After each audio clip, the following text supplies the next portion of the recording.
Welcome back to the Startable Vlog, the place where everyone can be an entrepreneur.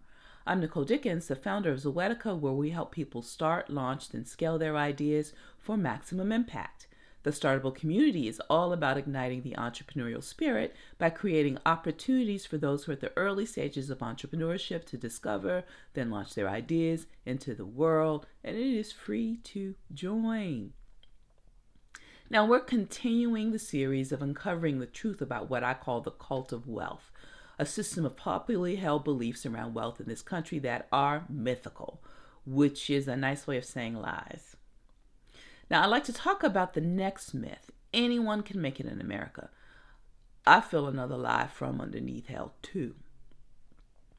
So this particular belief is a bit harder to track, but we can argue it has its origins in the opening paragraphs of the Declaration of Independence, where we declared all men were created equal with certain unalienable rights like life, liberty, and the pursuit of happiness.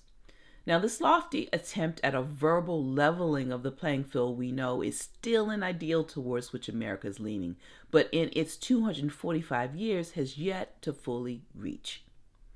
At the penning of the statements, all men weren't even equal, nor were they even free. Now, we all know this, yet the myth that anyone can make it in America, regardless of background, gender, creed, or socioeconomic status, still pervades thinking, culture, politics, and economics.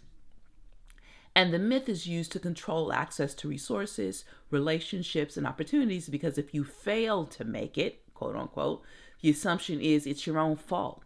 And we're back to punishing those in poverty instead of trying to level the playing field so those opening paragraphs of our Declaration of Independence become more true. Look, I'm not at all negating the progress we made because we have made much progress. I'm an original American, an American descendant of slavery whose ancestors entered into the colonies of Virginia and North Carolina as slaves. I am the first product of the British Empire, folks. It was just me and tobacco, okay? So yes, we've come a long way, but not where we claim to be 245 years ago. The Startable community is about leveling that playing field. Hard work is not enough. It's not going to carry you over the finish line.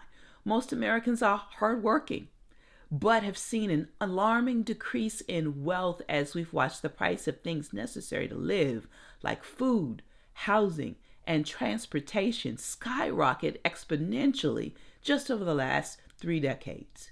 You need access, know-how, community, and resources that will help you achieve the American dream on top of all of that hard work you've got to do, because yes, hard work is still part of the process. And Startable is here to lift the burden of building these drivers of wealth for you. But we have to first stop dining on the lies and start understanding where we truly are. Now, let's go out there and get something done in the world.